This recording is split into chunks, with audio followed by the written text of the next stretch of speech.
5 minutos del Espíritu Santo. 16 de julio. Cada ser humano tiene problemas de amor por distintos motivos. Porque cree que en la vida no ha recibido el amor que necesitaba, o porque descubre su incapacidad de amar en serio a los demás, su egoísmo. En el fondo, está encerrado en su corazón mirando sus problemas e imperfecciones. Es necesario que frene sus pensamientos inútiles, que salga de sí y se detenga a contemplar el amor de Dios.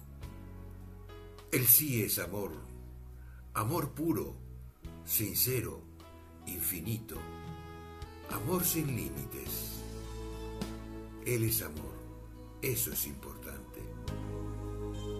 Si me parece que el amor en esta vida no existe, tengo que pensar que sí existe, porque Dios es amor, y es maravilloso que así sea. Si una persona está preocupada por su imagen ante los demás, por sus errores, sus incoherencias, si le duelen sus humillaciones públicas o lo que los demás digan de su persona, o si sufre porque se da cuenta de sus imperfecciones, es mejor que no pierda el tiempo mirándose a sí mismo.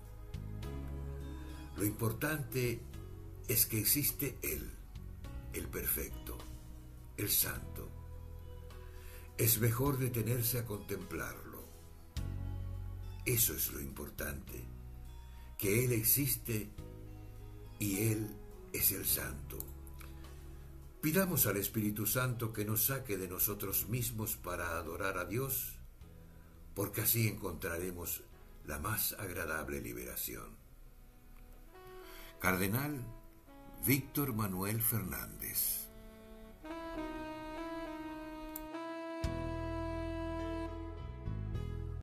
¿Te gustó el video? Danos un like, un dedito hacia arriba, porque te gustó.